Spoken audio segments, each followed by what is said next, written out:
Hello and welcome back to Third Age Total War Divide and Conquer, where we are now once again doing another tips and tricks video, and now going on to the largest starting faction in the game, the Kingdom of Gondor.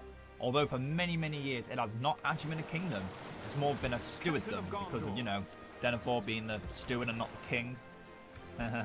Anyway, let's get into it. So, main things to know about Gondor. They have been the main line of defense against Mordor and the evil men to the south for years and years and years. Ever since Sauron returned to Barad-dûr after being defeated at Dol Guldur, the men of Gondor have always been constantly fighting. They lost Osgiliath, they lost Minas Morgul, and they lost control over the land of Mordor, which they once had for quite a while. But that reach has slowly been falling from their grasp, and now, years and years into the future, at the Third Age, by the War of the Ring, Gondor has housed some of the most powerful and unique generals the game has seen, or the world has ever seen. And in this game, it is done so wonderfully. Gondor back in the day used to be so generic, like the basic standard faction anyone would play to learn the game. And now they've given them so much uniqueness, it makes them feel more than just the starter faction. I'm going to go round as to why. As you can see, I've just popped every general that starts in a region, which is every region, out of their regions, except for Boromir, who starts in a fort, and for Duinhir also starts in a fort. But that used to be a region, the region of Erech. Although they removed the region of Erech because it was kind of useless, they can never upgrade it, it was just there and pointless. And then there was also Eastern Osgiliath, where Boromir used to reside. Or it was the other way around. Hurin used to be in Eastern Osgiliath before they decided, okay, let's have East Osgiliath as rebels to start with, to try and give Mordor a bit of an easy break to begin with. So yeah, Boromir now starts in a fort, and Duinhir used to start in a fort, now starts in a fort. But every other region has a general, and many of these generals are the generic general's bodyguard. They start with 42. You've got general's bodyguard 11, 32, pretty good stats. Good against mounts, can't complain. You've also got Steward. Then you've got Steward Denethor, your faction leader. He also has general's bodyguard, but because he is your faction leader, he gets a slightly larger troop with him. Every other unit, like Hurin, Bordir, Hanion, not you, Dervarin and Turlin, and maybe one more over here, they all have the generic bodyguard. But then we come to every single unique bodyguard you have. You have the most uniqueness in the game at game start. You've got, let's start from right to left. We've got Captain Faramir of Henneth Anun, who has his unique Ithilien Rangers, your best archer unit for a large portion of the game, and they will most likely be your best even after the barracks event, and you get your Osgiliath veterans from Western Osgiliath. But we'll talk about them later because, it's a large roster Gondor has. Then we come to the brother of Faramir, Captain General Boromir, your faction heir. He has the Wardens of the White Tower, your current best unit. Yes, the General's Bodyguard comes close with even better defenses and slightly better attack if they're upgraded. But still, you can't deny Boromir with this unit is really good. And he's your best general from the get-go. Your faction leader is close, but has 2 less command stars and has less respect. But yeah, Boromir is your best general in the early game. Use him to the best of your ability, you will not regret it. He inspires nearby troops as well. So that 13 attack and 29 defense of 127 of them is undeniably overpowered. Then we come to Forlong the Respected, or as he's better known as, Forlong the Fat. That's not an insult, that's just how he's been named. And he has his unique Lasonnak Axeman, your armor-piercing unit, and I think your only armor-piercing unit. That's slightly above tier, slightly above average because of his 10 attack and 21 total defense. And he frightens nearby enemy infantry. So again, very similar to Boromir. You want to have these two working in tandem. They're really good. And then maybe throwing a Faramir as well, and maybe even Denethor, just to keep things under control. But with Gondor, compared to most factions where you want to focus on one thing solidly, I'll go over it later, but you do want to be spreading out a lot. You have a massive faction and you need to spread out. So as I said, there's Forlong, he has his unique Lasonnak Axeman. Again, extremely powerful unit, excellent stamina. You cannot underestimate them one bit. Then we come to Orodreth of Pelagia. He has some Lebanon Marines, your first Javelin tier unit and your only Javelin tier unit. Really good, really powerful, good defense, good attack, can make a shield wall, skilled against mounts, effective against armor. Okay, this is another unit that's effective against armor, but only with their 3 missiles, unfortunately. So don't get your hopes up. They're good, but don't throw too many into an army, because then it's similar to the problem when you have territorial guardsmen. But again, I'll go over that later. I'll go over that in the battle map. Then we have Hanion and Turlin. They both have generic generals. So does Hurin and Bordir. So I'm not going over what they do because they're exactly the same. Then we've got a remnants to your ally, Orthon, has a unit of Royal Swan Guard. Your first of 2 cavalry generals, and only cavalry generals. Skilled against mounts. Basically, I'll go over more about what these actually do in the Dol Amroth overview, because they are the generic bodyguard for Dol Amroth, but you cannot actually show them off here. We'll talk about more what Tarnos can do once we go over. So then we've got Dervarin, who's got exactly the same Lord of Ephring, but again just generic general's bodyguard.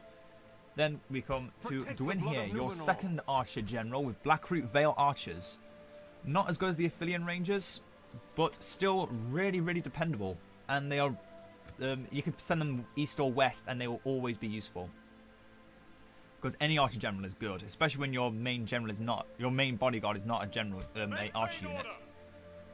And then we come to Callambel with Angbor the Fearless. Everyone remembers Angbor. He's really powerful general back in the days. And now he's slightly worse, better, a mix between the two. Lamadan Clansman. 8 attack, 5 charge, 15 total defense. Not as strong as the Sarnak Axeman, but they are a ambushing unit which can hide anywhere and are effective against armor. Okay, they've given Gondor a few more armor piercing options.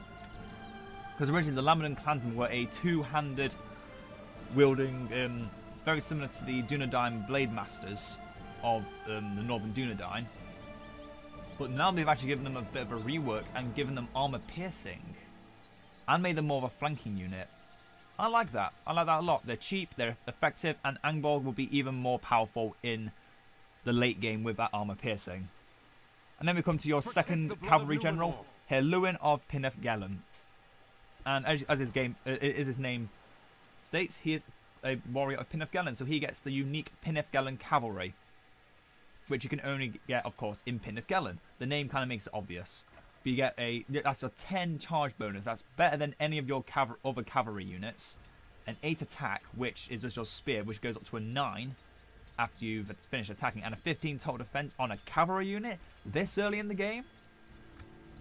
I'm not going to mess with you. I'm not going to mess with you. Unless I was Golazgil, who is now a unique general of himself, with Amphalas Pikemen, one of the newest units to enter the Gondor roster. Your first generic pikeman unit. Really good stats, a 5, 5, and a 10. Nothing to be desired, of course, but obviously use them when you can. Use them to defend against Harad. Against Mordor, it's only good against the Witch King in the early game, and after that it's useless because Mordor makes 0 cavalry. They have 0 cavalry options except for the Dark Knights, and they hardly make them. Just use spearmen, like your generals. You save the pikemen for Harad and Khand. I cannot stress enough, but we'll go over that later. And then your final general, Dinenion, who also has some more Amphalas pikemen. So these two are the only unique generals that have the same bodyguard. Every other unit has either a unique standalone general, which no other general has, or they have the generic general's bodyguard. So yeah, you sort of a lot of generals. You have 1, 2, 3, 4, 5, 6, 7, 8, 9, 10, 11, 12, 13, 14, 15, 17 generals from the beginning of the game. Your family tree, however, is not big at all. It's very small. You've got Denethor, well, I say small, it's bigger than most. You've got Denethor, Boromir and Faramir, you've got Hurin, and you've got Angbor.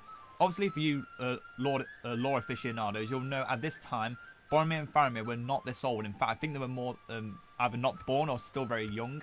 But obviously, DaC all starts at the same time. There's no point in worrying about too much. They said, screw it, let's just give them all this. Let's make them as young as possible so they can still be in the battles for as long as possible. And then if it was the same for that, he's only 50 at this time. Actually, I think that's about right. That sounds about right. Maybe not. He maybe been a bit younger. And you can see the nice beacon of Gondor. We all know that SMM really well. For those of you that don't know, it's all from Battle for Middle-earth 2. So, Gondor, what can you do from the beginning? I've been asking myself that question for a long, long time. You have only 2, 3, 4 rebel regions near you. Compared to a place like South Harad, we've got most of Harad, a bit of Khand, Rune, you've got all of Rune. You've got very few regions you can actually strike into, and if you do, you're then provoking more war with other nations. The only way you protect yourself in the west is if you make an alliance with Enedwaith and you hope that Isengard cannot overcome them. Yourself is quite protected by your ally Dol Amroth, but you do also have to think about Fanwalond and Pelagia at some times. I'm not sure if this script is still a thing, but the Umbaric script would send a fleet of a small army against one of your regions, one of the regions you'll most likely not protect at all, and then out of the blue, bang, half stack comes up out of nowhere, takes the region, and then just holds it, and then starts pumping out units and kills you. I don't know if that script still exists because the Ardenaim are now the Ardenaim and not Umbar. Only Umbar was known for their Umbaric fleets. I'm not going to test it. I don't believe it still exists anymore. I believe they might have taken it out in 2.2. But that is still a thing to be very, very aware of. Your port region, so Pelagia, Fanwalond, Longgallen, and Anwalond, and maybe even Falaglondos at times, could be assaulted by the Ardenaim. I don't think that happens anymore. Again, I don't know. I'm just speculating, but it is still a thing you need to consider. Well, going off of that, again, you have very few rebel regions. You've got Ossithil, which is also part of Ithilien. For those that want to know where you can get more Ithilien rangers from, you can get them from Ithilien. And even further down into the lands of the Poros, if you want to. Then there's Eastern Osgiliath, massive army, very powerful units with Uruks, Orcs, Raiders. There's no point in waiting and letting the Orcs take it, because then you're having to attack it then. You'll have to wait and attack it again. You're wasting more time for Mordor to build up. In the early game, the best thing to do against Mordor is butt rush them. I know it sounds very crude, but it is a fact. You cannot let Mordor take over. You need to take control and show them who's boss, basically. Don't be the bottom bitch. You be the top bitch. Oh, I mean that sounds so weird, but I don't care. It works. It works okay. It works. You want to try and strike the Minas Morgul as soon as possible. Unfortunately, back in the day, you could do it from turn 1. Now you cannot no longer do that because you'd only have Henethanoon and Killer Andros's garrison troops to aid you in that fight. Every other unit would just be trapped underneath because of Eastern Osgiliath. So you could instantly attack it and lose a few good units in the process, and then let Mordor rush in and attack you, or you can wait for Mordor to attack you. It's difficult. That first choice is very, very difficult, and you will need to make a lot of tough choices in the beginning of Mordor. They have a really, really grindy early game. You're constantly going to be fighting at Mordor. You're going to need to consider taking out these rebel regions of Kirithaor and Thalaglondost, so you can build up more of a defense in Gondor. Obviously, if you just have Anwalon and Kirithaor, that's more than fine. That'll protect you against if Enedwaith wants to go to war with you. You got more than enough regions to protect yourself. Obviously, like I said, send the pikeman units down to Fanwalond to protect against a possible Haradrim attack. Although, obviously, your ally has Tiratholos, so you don't really need to worry about the south. The south isn't a problem. The west isn't a problem. It's all in the east. Mordor is your main problem and needs to be dealt with ASAP. But the problem is with that, it can't be done. because they get stack after stack after stack of reinforcements if you take a region, which is a bitch move in some respects, but it's the only way to stop Gondor from becoming stupidly overpowered. But yeah, your early game strategy is to take Eastern Osgiliath, possibly move to Ostithil to stop Can from going any further, and then maybe even pushing for Horthanur, but then you're letting Harad start to take over you. Go for Ostithil, go for Eastern Osgiliath, and then rush for Minas Morgul, and don't go for Morannon. Do not go for the Morannon. Mordor will not attack Henethanoon unless they have some regions in here, I think. I could be so wrong on that. Do not take my opinion on this unless you actually think my opinion is valid. The Isle of Andros can only be attacked if Henethanoon falls. It does have a pretty decent body. Well, it used to have a pretty decent protective garrison, but now you have to actually build the armory for it. But Henethanoon is very easy to defend. It is not difficult. And another thing to note is, a lot of your regions, like Calandros, Henethanoon, Minas Tirith, Western Osgiliath, these 4 main regions are already very top tier constructed buildings. We've got a fortress and a huge city and 2 citadels. These are already top tier. They can't go any higher. They get free upkeep to begin with. And then Western Osgiliath starts with 2, which can upgrade to a citadel. The only 2 regions that can upgrade to, well, the only region that can upgrade in this tier are Osgiliath and Farbad, and technically Dead Man's Dyke into Fornost, but we won't go over that until we play as we show off the Northern Dunedain, or maybe even play as them. I haven't decided what the next campaign's going to be yet,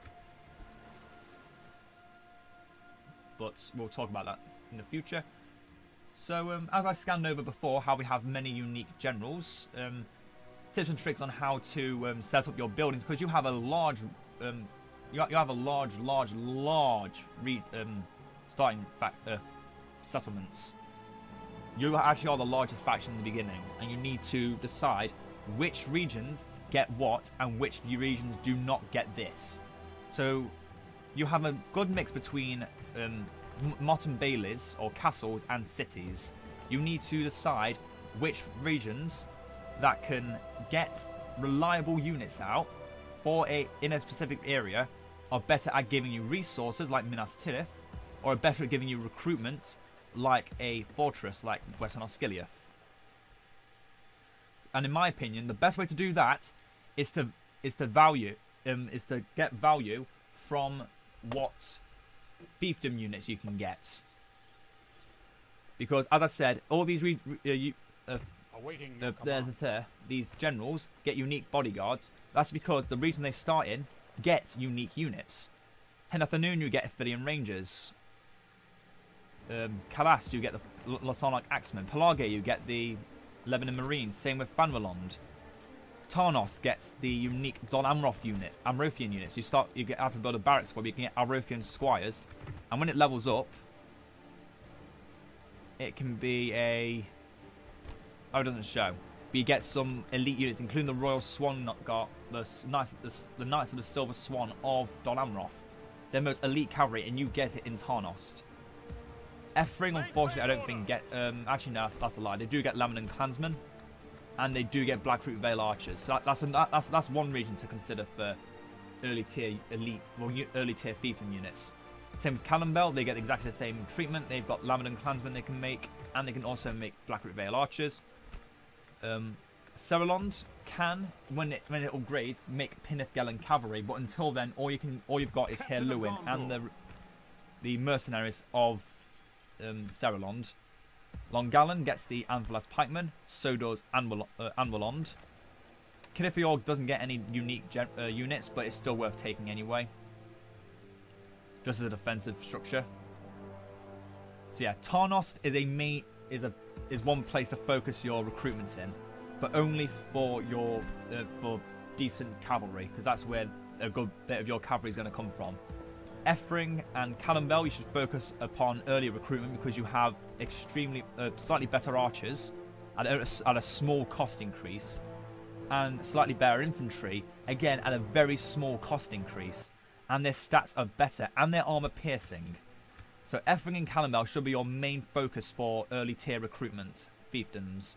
And Minas Tirith, for any fiefdom unit, other than Ithilien Rangers for some reason, are made at the fiefdom barracks. This is the only place you can get this fiefdom barracks, and you can get Pillithgalen Cavalry, Amphalos Pikemen, Blackroot Vale Archers, Lamedon Clansmen, and Lebanon Marines. It seems they removed Lasarnak Axemen because they would be too overpowered, and Ithilien Rangers from there because making 2 elite units from here is so overpowered, and you already get one of them, the Fountain Guard. Because Minas Tirith, like when we talk about it, Isengard, they start with the barracks event tier barracks. They don't start at tier 1, they start at tier 2. You can get Gondor Spearmen and Gondor Infantry, units that you only get after the barracks events. But you get them at the get-go. You can make a unit of them immediately, and in 13 turns you can make more. Same with the Fountain Guard.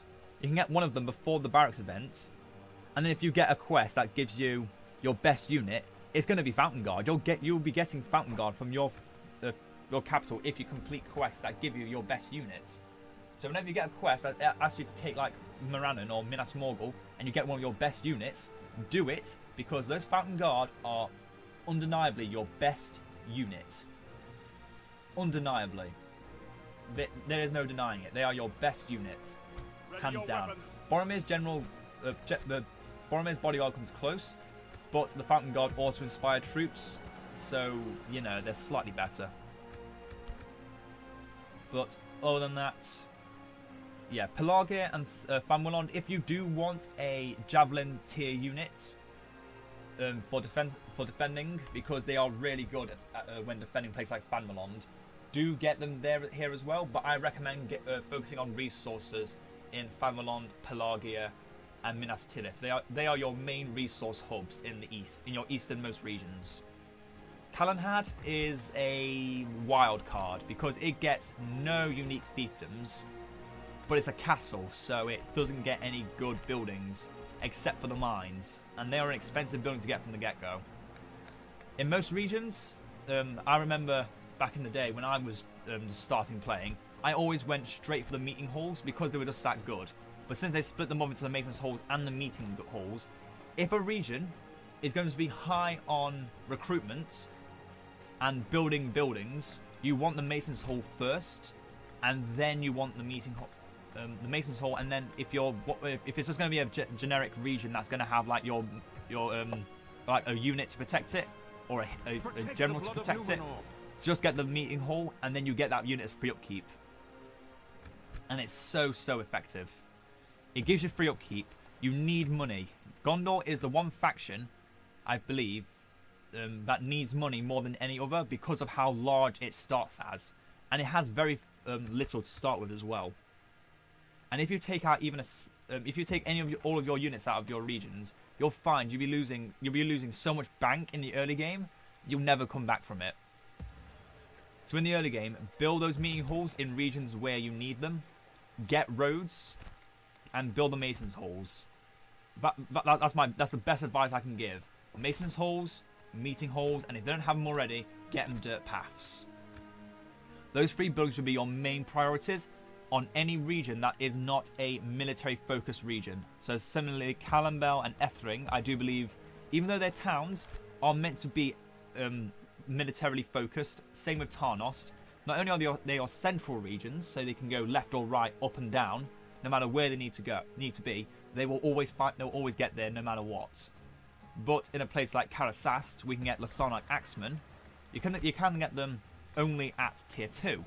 So Karasast, use it as a economy focus. But once it can make Lasarnak Axemen after the barracks event, because originally they could actually make Lasarnak Axemen before, but it would seem now you can't make them until after the barracks events. But yeah, your Ithilien Rangers are also a good unit to try and get some focus into because they are, again, really good. And if you can get Osterthil, you'll get double the amount of Ithilien Rangers you can normally get, because before you could get them in Minas Tirith, but not anymore.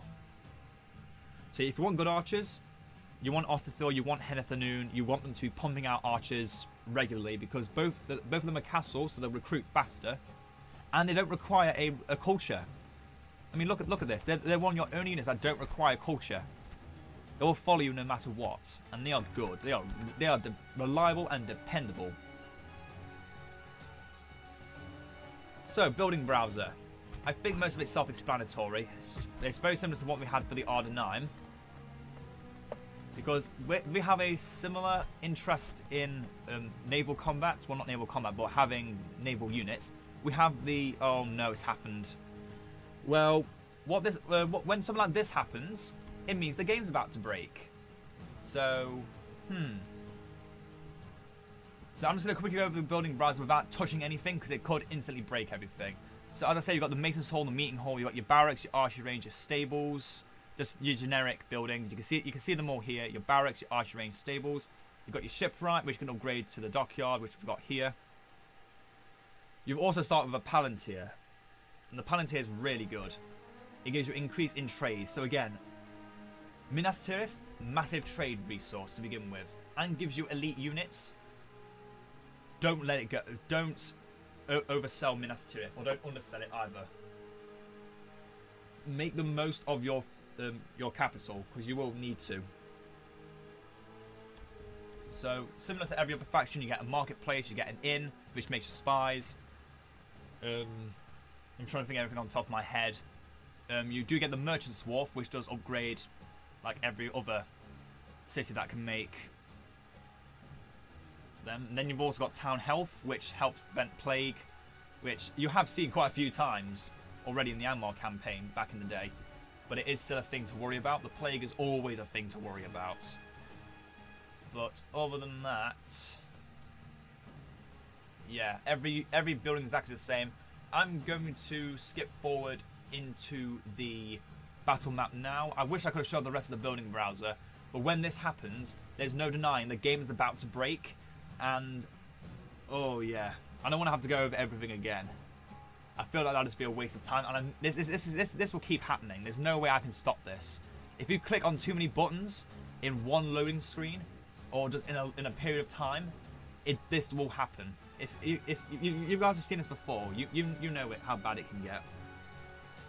But yeah, Gondor, very similar to the Ardenheim, has exactly the same building browser actually, except for they have a stables. Other than that, oh no, they get one unique building. Damn it, do they have it here? They don't. Okay, I'm going to take a big risk here. Let's see if it pays off. Nope, it broke. Well, basically, they get a... Well, while it's still in black screen, before we go on to the next parts, they get a unique building, which gives them increase in... what's the word? Military status. Experience. They get extra chevrons. They get extra starting chevrons. We get +2 starting experience. And that's just a basic building which can upgrade to a tier 2, which gives it +3 and a melee weapon bonus. It's not the best building, but if you build it in one place where you're building the most of your elite units, build it there, and you'll start seeing your elite units getting even better over time because they started out with that experience boost. So I'm going to quickly now pop back into the game and get the setup for the battle map side sorted. I will see you in a few moments. And we are back. But as you may have noticed, Gondor has a very large roster, so I've decided to split it up into 2 parts. First, as I said, the first part is going to be just the main roster of units which you'll see throughout most of Eastern Gondor, and then we'll go through all the fiefdoms later in the second part. So here we've got the Gondor militia, your Gondor base units, then your Gondor elites, and we'll also stick in the trebuchet as well. So in we go. Beauty. Oh, and there's a perfect. Oh, that is perfect, because that is actually what Minas Tirith is. This is the real Minas Tirith with the full obsidian stone walls. And there's Gandalf and Pippin riding forward. Gandalf's still with his white pointy hat for some reason. But yep.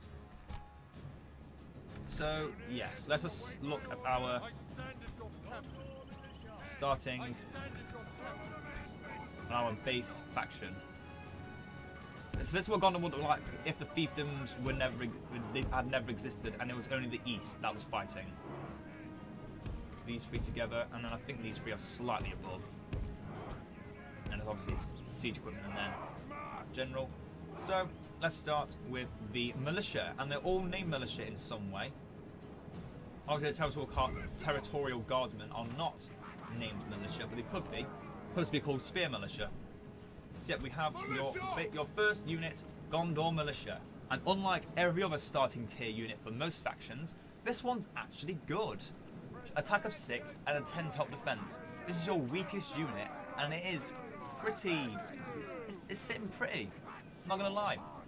It could be good at defense. It could be good at striking, flanking, fleeing, do anything. It could be arrow fodder because of its shield. It is just a nice mix between any and every little idiosyncrasy that Gondor is. What would the word be? Gondor is the faction from which every other nation and their stats are tallied from. So a more aggressive faction than Gondor would have at this tier of Gondor militia a more elite unit. Well, not a more elite, they'd have a more aggressive unit and lose a bit of their defense in the process. But a more defensive unit would have a higher defense and a lower attack. So basically, the Gondor militia are the Gondor units are basically where every other stat line is decided from, because they are the most balanced units. Then we have the territorial guardsmen. Can form a shield wall and a skill against mount, an attack of 3, total defense of 12. So lose their aggression that the Gondor militia has to go full on defense. This is basically what I was talking about. If this unit was to belong to another faction, that is what the stats would look like. If this was like a Dale spearman unit, like the Ravonian Gudrauts, their stats would be very much like this, but maybe a bit more, because their recruitment would be the cost would be a bit more as well. But yeah, very solid spearman units. But obviously it is your weakest tier, so don't give it too much praise. Next we have the archer militia. Again, not bad, but not good. That's the point though. 3 melee attack, that doesn't really matter, but 3 missile attack. Unfortunately a low accuracy, but 150 meters and 18 arrows. That's better than most standard archers. But obviously it doesn't beat most tier 2 archers on any list. So use them when you want to, but don't get your feather boa in a twist when things go wrong, because don't trust archer militia. Trust the Blackroot Vale archers a lot more. Then we have the Gondor cavalry militia. Again, very obvious that they are militia troops. They are your first tier, and they are not that good, but they are dependable. They are still very dependable of a unit. 3 attack, which turned into a 6. So a slightly more aggressive feel, with 5 charge and a 10 top defense. I can't complain. I cannot complain with those kinds of stats. They're really dependable. And then we come on to the first tier after the barracks event. So yeah, except for your fiefdom units, you only have 4 units to start with. That just shows you how generic Gondor really is. So then we come to the second tier. We have your Gondor infantry. So compare the stats to the militia. That's 2 more attack, no extra charge, but a whopping 9 defense. 5 of it is in armor, 3 is in defense skill, and 1 is in shield. And this is all without upgrades as well, I'm going to add. Their whole cost altogether is another 285. They lose another 20. They lose 25 troops in the process, but they are still really good.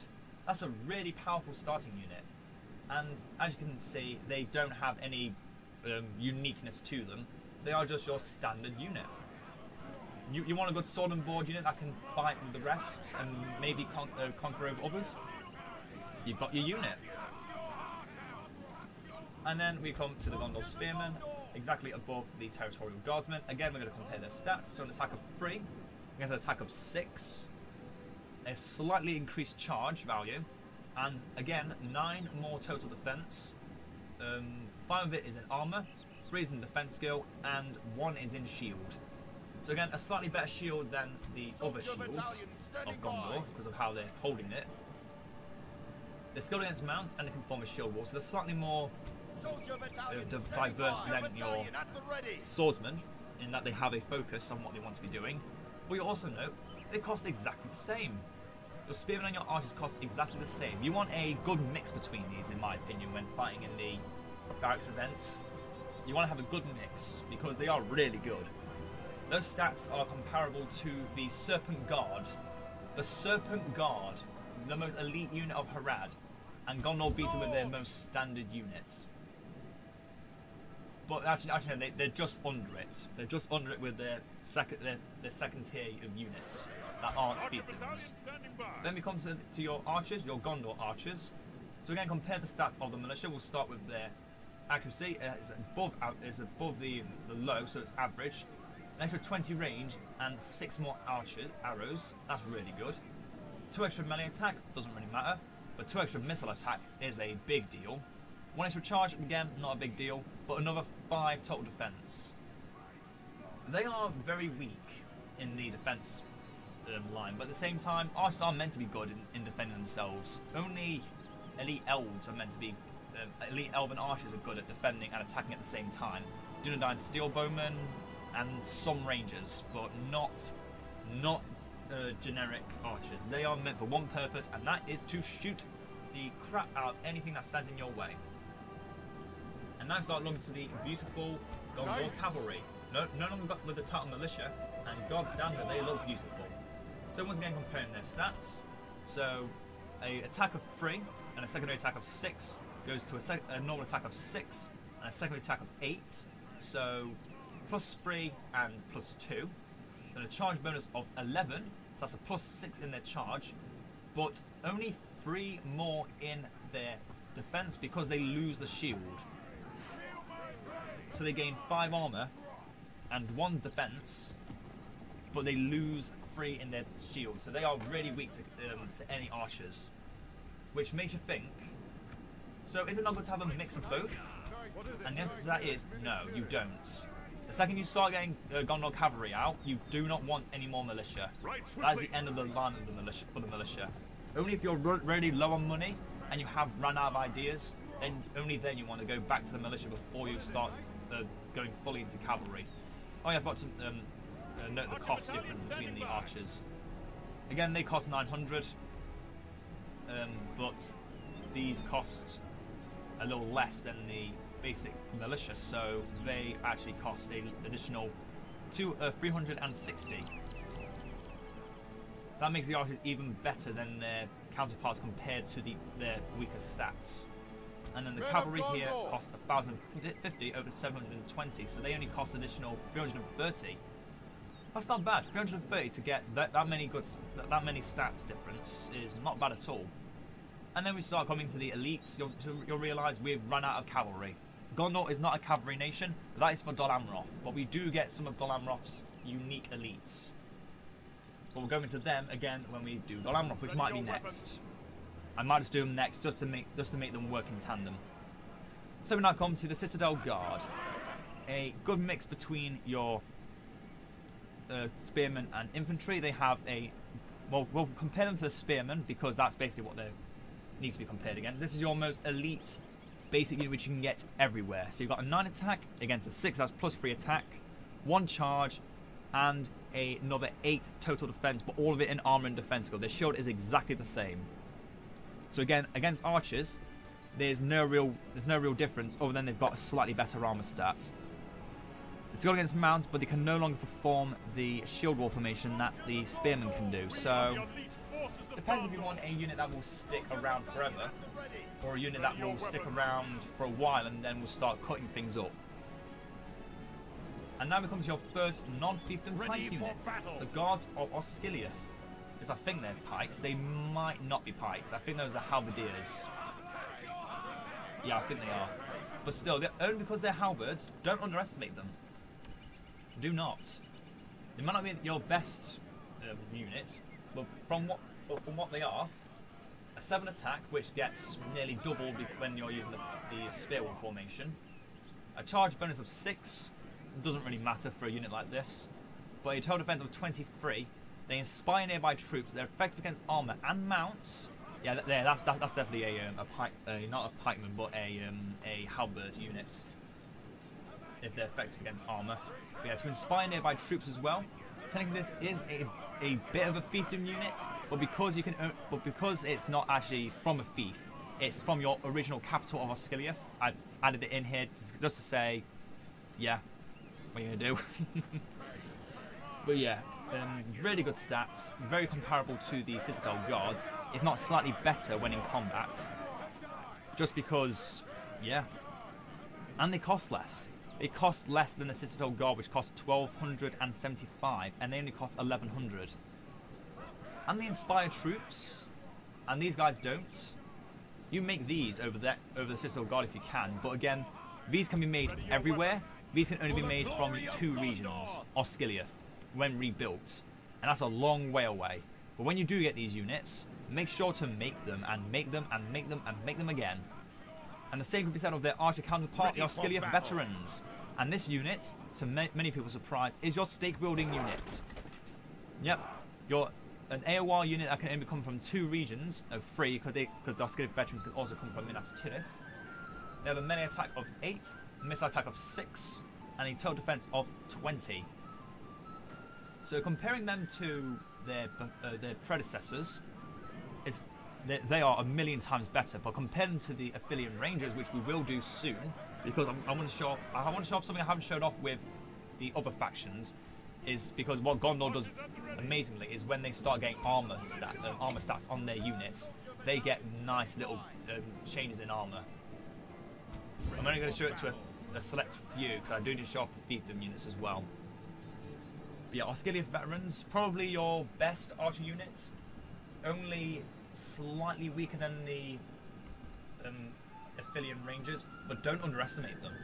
Very much like the Guards of Osgiliath, the veterans are just as good, if not even better, because you can get them from more regions, Minas Tirith. And these don't require rebuilt Osgiliath, they just require Osgiliath. So even better.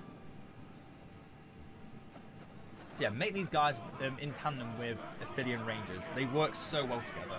Because this is also a sword and shield unit when out of arrows. But obviously with 30 arrows, they're not running out of arrows anytime soon. And then we come to your Uber Elites. I put this unit here, which many of you will not know much of, the Minas Ithil Guardians. I may have showed this off on the R9 video, I cannot remember. But this video will pop up, this unit will pop up a few times, I think. I think Dolomov can show it off, and so can the Northern Dunedain. I will show this unit off whenever I can, because it's just such a good goddamn unit. Look at it. Yes, it doesn't inspire troops. Yes, it doesn't inspire fear. But not only does it have amazing looking armor, the Moon Crest, and shields with the Moon Crest, but they compare them to the Citadel Guard, and +2 attack, +1 charge, and +2 defense. One defense skill and one defense skill, and one in armor and one in shield. And they only cost additional 125. But another thing to note is, you will hardly ever see this unit. It is one of the, if not the rarest units to find in the game for one reason. Minas Morgul, or if you decide to rename it Minas Ithil, always starts with 100% Mordor culture by the time you take it. And it takes a long time to get that culture up to not only 75% to make these Minas Ithil Guardians, but then to start making them. Because you have to wait for their recruit to come back. Because yeah, they can only be recruited in Minas Ithil, hence their name, the Minas Ithil Guardians. But if you can make these, make sure to give yourself a pat on the back, because you are dedicated to making an awesome unit that has the original Numenorian style helmet. That's a nice nod, isn't it, to the old style of Numenor. The old wings on the sides. They remind you of old Numenor. And then we come to your Minas Tirith units. The 2 units that can only be made from Minas Tirith. One is the White Tower. We've already talked about how OP they are with Boromir. But when you start getting them from Minas Tirith, they're good. They inspire nearby troops. Yes, they can't hide, but with 11 attack and 29 top defense.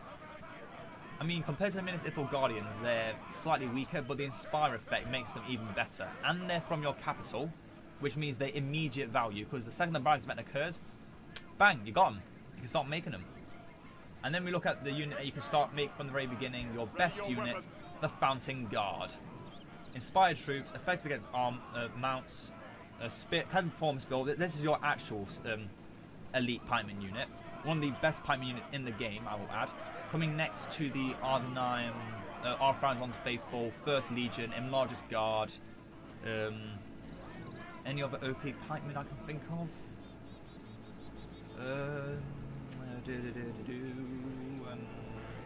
The low Gamperim comes somewhere in that list, maybe a few steps off. Oh, the Lake Town pikemen, maybe? I don't know.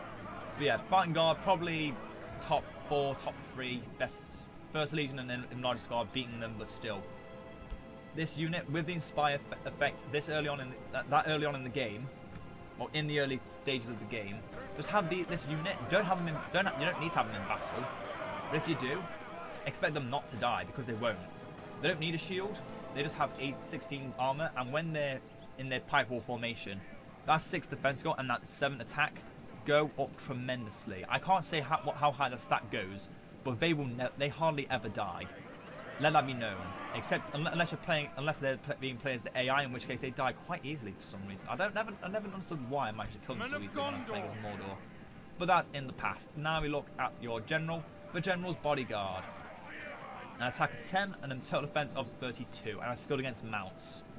So yeah, not the best, not the worst. They don't have any unique effects to them, other than being skilled against mounts.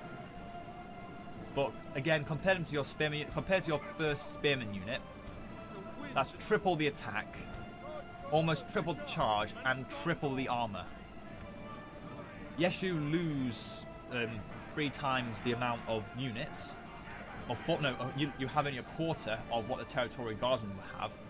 But who needs more than 43 when you have this many? Still Denethor does apparently, because he gets a lot more. And then we come to a unique unit that only goes with Gondor and Dol Amroth, which we'll also show off in Dol Amroth's video. But I believe, from what I've heard, the R9 will soon be getting this unit as well. The Trebuchet. The best human, that's it, that sounds better. The best human catapult in the game. The only things that come close to this are the troll catapults because of utility, and the catapults of the dwarves because of their grape shots. But still, the trebuchets are not to be underestimated. Extremely long range, extremely effective, and not only do they look terrifying, but if you get them into combat, they are terrifying. Oh, pardon me.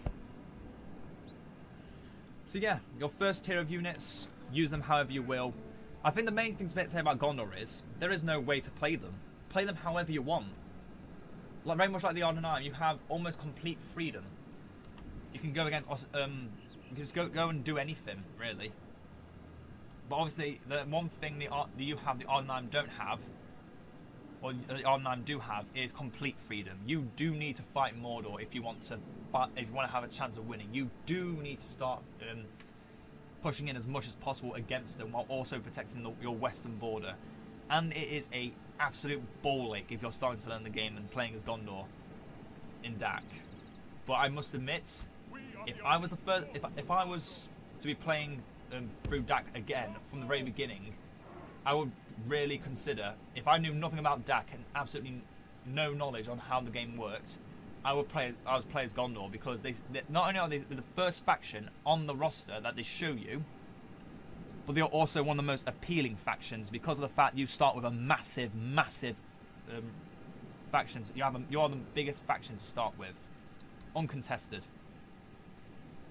But yeah, that's the first part of the overview of all the units for Gondor, and I'm going to start looking at the other units for Gondor, the Fiefdoms, and looking at some of the units when they get armor upgrades and look slightly cooler. I think the units we're going to go through are the Gondor Militia, the Gondor Infantry, and then a few of their units that also get unique upgrades. So I'll see you in a few moments, once again. And now we are once again back on the battle map with all the Fiefdom units and the units I promised that I would get armor upgrades for. And even without zooming into them, you can already see the difference. See, they've got slightly different colour variations. But as you start zooming in, you realise this is the Gondor Militia with their armour. So as a unit gets their armour, they stop looking like what they do now. and start looking like what their actual portrait looks like. And that's the same with their territorial guardsmen, it's the same with the archers, it's the same with their militia. And I must admit, it is a very nice change. You get slightly more circular, more oval shaped circle shields. You get slightly more Gondorian style helms. And they start getting slightly more improved chest pieces with some of them having the white tree engraved upon it. Then we look at the second tier. They lose their more black leather garbs and attain the full plate mail of the Gondorians, and oh, they are beautiful. They are beautiful. I must admit, some of the Gondor units are the most beautiful looking units when they have full armor. Without it, they look meh, but with it, oh, it's beautiful. It is beautiful. Then we come to the Oscalia veterans. This is one of the only units that actually received a armor grade again. That looks just so beautiful. And they retain things like eye patches as well. Oh, it's beautiful. Okay, they start looking like what they do, but once they get their armor, they look even better. They start to look more like their Gondor infantry counterparts over there. And then we come to the Fountain Guard. This is with armor. They get the full black regalia and the cloaks, whereas here they retain a more purple style. That's what they start with, and then they get their also more not unique, but they're I'm trying to think of the word.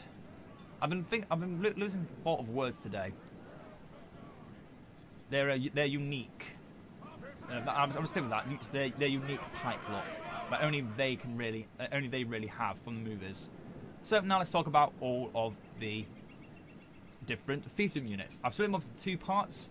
One side is obviously all the units I think that are tier 1, but I think slightly above the militia, and then the units that are slightly above, that are meant for barracks events, but after just some of the Gondor units. So imagine the militia to be like, pretend the militia are still here, and the other infantry, the Gondor units are still here. So we start with the Lambton Clansmen, we've already talked about. They now have armor piercing, they can hide anywhere. These are your perfect flanking units. And as I mentioned already, these, partnered with the Blackroot Vale Archers, are a must in the early game because they are so good. 6 attack, 13 to help defense, and that's unupgraded. And they can hide anywhere with effects against armor. With just basic swords. How is that not busted? How is that not busted when it's only an additional 150-ish, 110 recruitment costs more? How? How can you tell me that it's not busted? And yes, when they have when the Gondor militia have full armor upgrades, they have the same stats as the Lambton Clansmen, but they don't have the effective against armor. So again, make these when you can. You will not regret it. I will tell you now, you will not regret it. Next come the Amphalas Pikemen, the first pikeman unit you get. Again, their stats are good, 3, 5, and 8. Obviously, we show them off as 5, 5, and 10 because that was how the general had them. But again, it's just basic stats like this. Come close to Rudar Pikemen, which I confess to be the best early tier pikeman unit in the game. And yeah, these come they come very close to that. Because having the very long spear ability makes them even better. The Fountain Guard are good because they also have very long spears, but not as long as the Amphalas Pike. I don't think that makes any difference, but if it does, please tell me, because I think the longer the pike, the better that they are at defending, but not so much at attacking, is a thing to note. So it'd be harder to maneuver with them. Next come the Lebanon Marines. We've already talked about them. Good attack, a good missile with javelin, which is effective against mounts and armor, and they're effective against mounts without their javelins with their spear. And 14 total defense for a tier 1 unit we can get from the very beginning of the game, from many different regions. Yeah, take them when you can, but don't go too much into them because you might regret it. You might regret making too many Marines and focusing on the southern regions, giving them the Marines, because they are your economic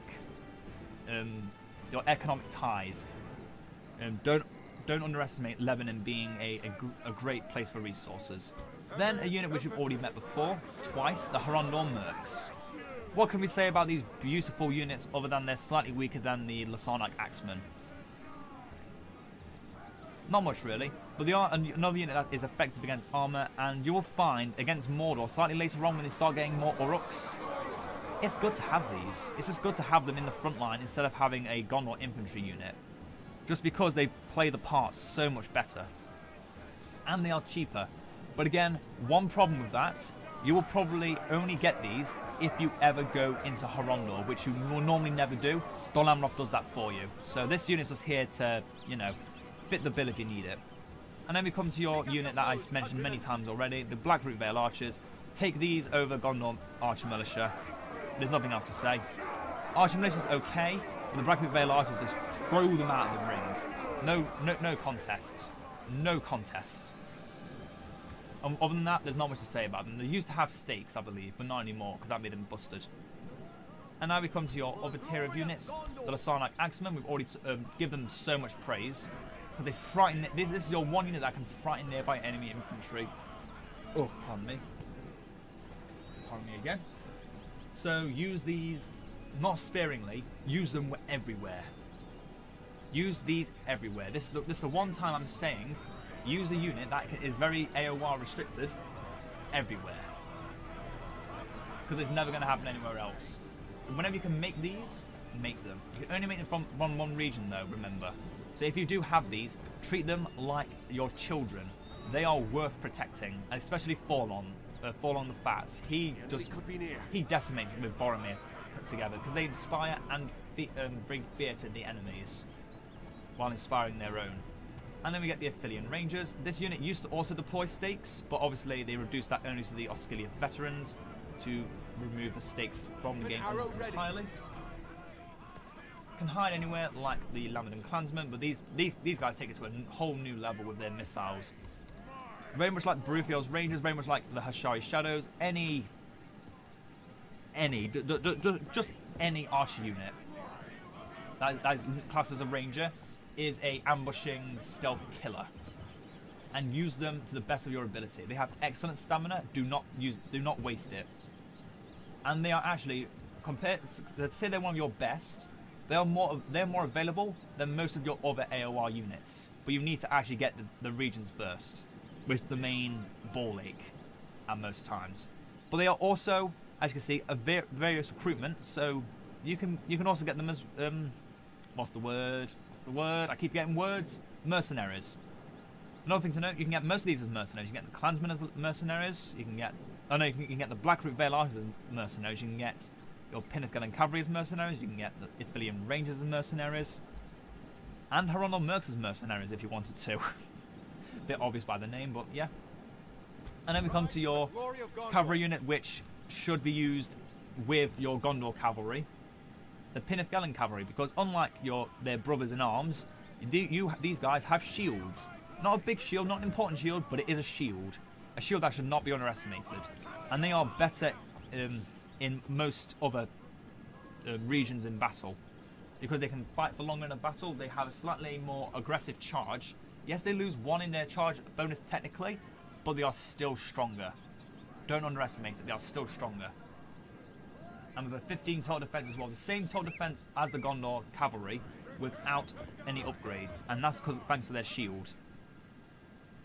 So again, use these with your archer, your Gondor Cavalry, and you will have a very fun time. So yeah, there is literally nothing else I can talk about with Gondor, because again, it's one of the factions I hardly ever played with, but I do know their roster really, really well. It's a really good roster to learn as well. Mainly because of how I play the Northern Dunedain and just assail Gondor every single time. I just do it for the fun. But yeah, your militia tier units, you want to use, not sparingly like the Lasarnak Axemen, but with these guys, you want to have them in stacks. Stacks and stacks and stacks in the early game to start harassing Mordor, sorry. And as a defensive unit. These units are best served just in regions acting as a garrison troop. After the barracks event, you want to keep these units in here, because your generals are going to start piling up even higher. You're going to have so many generals, you're going to need to start putting them in regions to start getting more bank. and you'll realise, okay, these militia, although they're crap, could still be useful. They could be used as arrow fodder. They could be used as anything, really. Don't underestimate the militia. They may be your trashiest tier, but they are the best trashiest tier in the game. By a long shot. The elves technically don't count, and neither do the dwarves, because neither the dwarves or the elves have a trash tier. The dwarves only have one trash unit, and it is worse than the militia of Gondor. So that's another thing to note. You have the best trash units in the game. Use them well. Take my advice. Use them well. And make sure you have a nice balance between fiefdom units. What I love most about Gondor is you can have a complete crush on one of the different fiefdoms and just go all in on that one fiefdom and just have fun with it. Gondor can do absolutely anything. And I advise you, whoever's watching this, who's still watching this, to enjoy playing as Gondor. If this is your first time watching one of these videos, or just first time, or you're about to start playing DaC, use my advice. Play Gondor however you want. Start playing as Gondor and play them however you want. You will enjoy it. Because every turn, it's not like most factions where the first turn is just an instant, okay, one building, move some units around, end the turn. It is the exact opposite. You have a lot of buildings to focus around, you have a lot of money to start with, but that will very quickly slip away from you. And the Gondor actually teaches you the basic mechanics of the game without you even knowing it. That's how I learned how to play the game. Just playing a simple campaign as Gondor back in DaC. Oh god, this is going back now. Back to before even full version 1, like back to 0.7, I think, 0.8, 0.9. It was so fun back then when we played as Gondor, because it was so various and so random and so fun. Play as Gondor, I tell you. Play as Gondor! Well, all the aggression out of my system. Let's just everything belongs to the AI and just see what happens against this Mordor for a few moments. Okay, the next faction to look at, I think it will be Dol Amroth, just because it works so well after talking about Gondor. Because Dol Amroth and Gondor are, again, the principality and the kingdom. They work hand in hand, and and it's better to know the units you can get from Dol Amroth as Gondor, because you can get a few of them, as I already mentioned, and one of them is a good cavalry unit, and then you get their most elite cavalry unit, the Knights of the Silver Swan. So yeah, I hope everyone enjoyed this. For anyone that's actually survived this long, I don't think many people actually watch these for longer. I'm not gonna lie, I'm not the best with these kinds of videos, but I'm soldiering through. I'm trying to get them done. I want to get at least all of these videos done before, well, all the videos that have significant changes before version 2.3 or version 3, whatever they're calling it, comes out. So leave a like if you enjoyed. Subscribe if you haven't already, so you can keep up to date with new content, which, for those of you who don't already know, will normally be out at times 4, 5, or 6 o'clock at, well, in British time. I don't know how it would be. Eastern, Western. I think it'd be Western. But I'm not gonna lie. I don't know much about times in other places. I'm just saying I get my recordings out at 4, 5, or 6 o'clock in the afternoon in England. If you can find out what time that is in your for you, go ahead. But yeah, I'm gonna stop talking now. I'm babbling for no reason. Well, yeah. I'll see you all next time. Ta-ta for now.